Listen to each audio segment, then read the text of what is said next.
Deputy Governor of the Bank of England, who had a hand in setting interest rates under previous chancellors. He says the impact of cuts from the mini-budget could spell the end of the NHS. But first, let's go to Mark Littlewood, who is Director General at the Institute of Economic Affairs. It's a think tank which is said to have moulded the Prime Minister's thinking. And the Chancellor. And you're very close to Liz Truss, Mark. We have spoken before about this new Trussonomics. Well, we've only seen this particular policy announced a couple of weeks ago, and now already she's going back on it. Was that the right decision? Well, this is a political decision overall. I mean, this tax, I think, is a pretty daft tax to have two different rates, one at 40 and one at 45. It raises next to nothing for the government, £2 billion at most, quite probably a lot less. But as a senior Tory MP put to me just yesterday, he said, Mark, I get it. You run a think tank. Your job is to be a purist on economics. But he said to me that he was a Conservative MP and his job was to get elected. And this wasn't going to help him in that regard at all. So within the overall scope of the budget that Kwasi Kwarteng announced, up to £150 billion to help with energy bills, the 1p off the basic rate of tax you've just touched on, this is a rounding error. But in terms of optics, it's a very embarrassing U-turn. Just yesterday, I was chairing a meeting in which the Chief Secretary to the Treasury, one of Kwasi Kwarteng's chief lieutenants, was on a panel with me, and he gave the whole case for why it had to go down to 40p, very important for our competitiveness. Well, that hasn't survived contact with political reality. They're U-turning, they're scrapping it. Doesn't make a big difference economically. I would have liked to have tidied up the system and see it gone. But obviously the politics, the optics, the PR for the government, well, this looks like a bit of a shambles, to be honest. OK, you said you would have liked to have seen it gone. Was it Liz Truss's idea?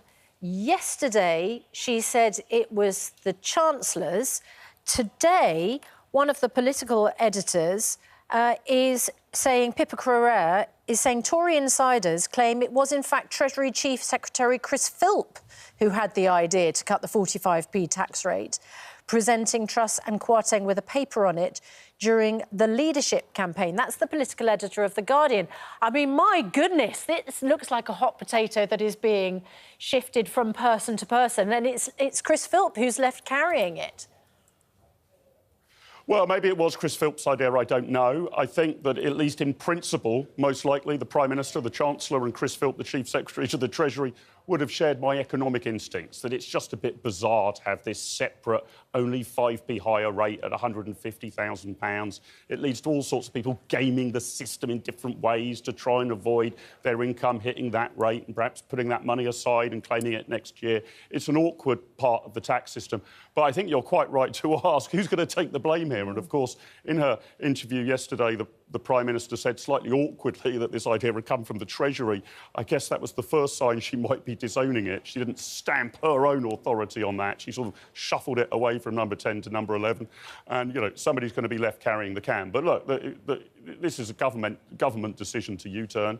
The Prime Minister, the Chancellor, the front bench of the Conservative Party cheered and roared this on when they announced it in the House of Commons. It's come unstuck, essentially because of a political rebellion within their own ranks. Grant Shapps, Michael Gove, various others. I mentioned I spoke to a senior Tory MP just yesterday. They weren't happy with it. They might not have been able to get this through the House of Commons. Their hope will be, having slayed it now, they can put that to rest and now move on to other things. And in mathematical and economic terms, it is indeed a rounding error within their overall budget. But I'm kind of disappointed that a potential opportunity to tidy up and simplify the tax system hasn't been taken. But, hey, politics sometimes out-trumps economics, I'm afraid. Well, much as I'm tempted to debate whether, you know, having different marginal rates of tax at different bands, it seems to be a fundamental structure of our long-term tax system. I actually think the most important question right now, and we've got Sir Charlie Bean here with us, we've had this announcement. Obviously, one of the big problems has been the market's reaction to what are said to be unfunded tax cuts, which has seen government borrowing reach sky-high levels. Is this enough? Will this calm the markets down? Will things go back to the way they were? I don't think it'll make any substantive difference, as already been discussed. This is a relatively small component of the overall package that was announced a week or so ago. And the thing that spooked the markets wasn't the energy price guarantee tea, which is very expensive, but it's temporary.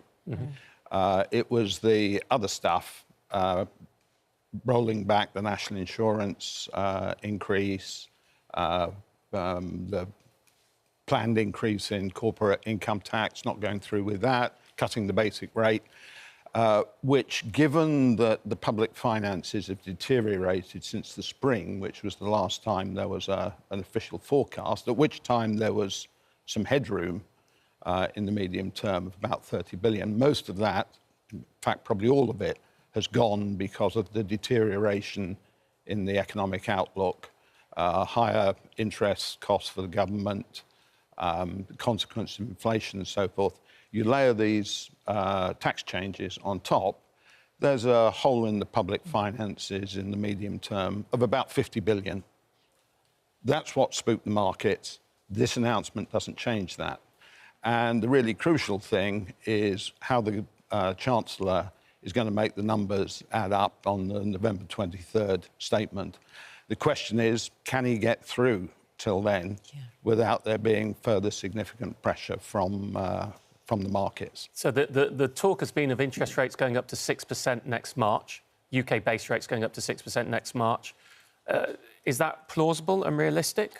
It's not impossible, but as you were correctly saying earlier on in this programme, anybody who tells you they know where they're going to go is lying. We don't know what's going to happen in the economy. We certainly don't know how markets are going to be reacting. So I think it's reasonable to suggest they're going to continue to rise from where they are.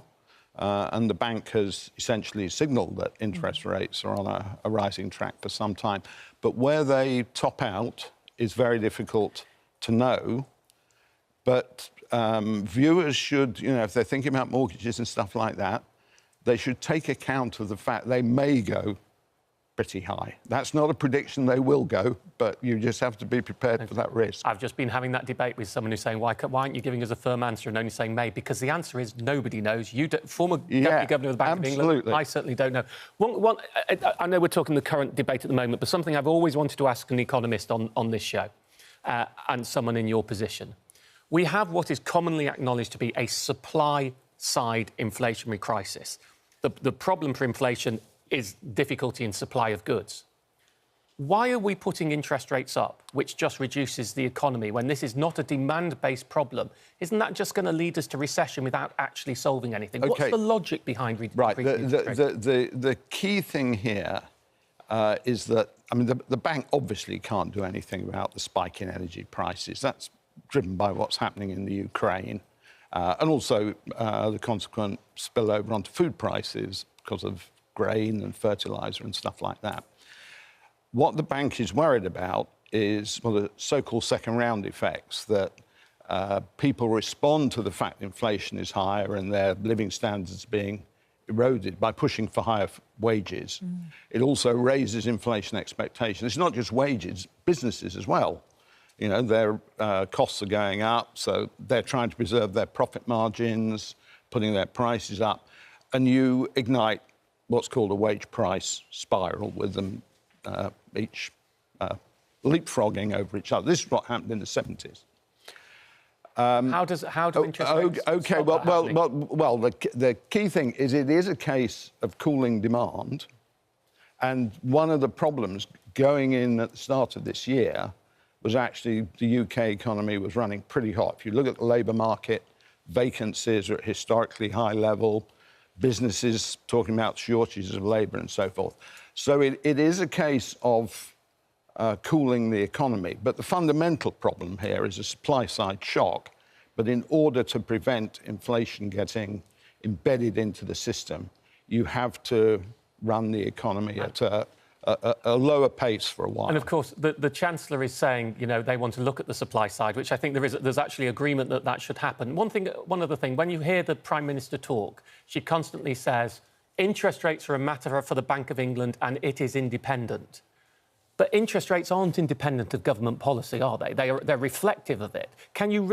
Is it fair of her to have that separation between the Bank of England does interest rates and we do everything else? Does it work like that in the real world? Well, it's fair enough for her to say the bank are independent in their decision-making, but it's clearly the case that fiscal decisions have consequences for interest rates. And pretty directly, we've seen market interest rates rise about 100 basis points, 1 percentage point, as a result of the fiscal announcements the other day. And that's because people recognise the Bank of England is going to have to run a tighter policy to offset the demand consequences of that. Basically, they've got to try and keep demand at the right level to keep inflation on track to come back to the 2% target. So it may be independent, but there is still interdependence between it. Certainly is independence, yeah, very much.